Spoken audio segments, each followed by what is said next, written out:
रात का समय था, चांद आसमान में अधूरा था और ठंडी हवा में अजीब सी खामोशी बसी हुई थी। एक छोटा सा गांव था जहां लोगों ने सूरज डूबते ही अपने दरवाजे बंद कर लिए थे। इस गांव की अपनी एक पुरानी कहानी थी जिसे सुनकर नए लोग कांप जाते थे। गांव के किनारे एक पुराना बगीचा था जिसे रहस्यमयी बगीचा कहा जाता था।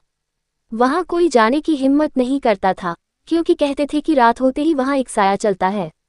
लोग उसे रात का रखवाला कहते थे। किसी ने उसे देखा नहीं था लेकिन उसकी उपस्थिति महसूस की जा सकती थी।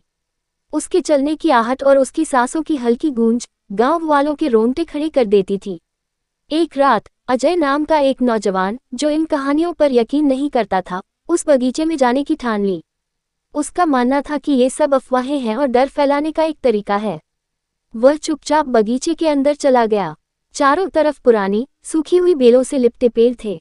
हवा की सरसराहट से पेड़ झूम रहे थे जैसे कोई फुसफुसा रहा हो।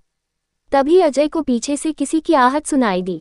उसने पलटकर देखा लेकिन वहां कोई नहीं था। अचानक ठंडी हवा का एक झोंका उसके पास से गुजरा और उसके कानों में किसी के हल्की आवाज में कुछ कहने की आवाज आई, तुम्हें यहाँ नहीं आना चाहिए था। अजय की सांसें तेज हो गईं। उसके पैर कांपने लगे। उसे लगा कि वह जितनी जल्दी हो सके वहां से भाग जाए। लेकिन जब उसने भागने की कोशिश की तो महसूस हुआ कि उसके पैर जमीन में जकड़े हुए हैं।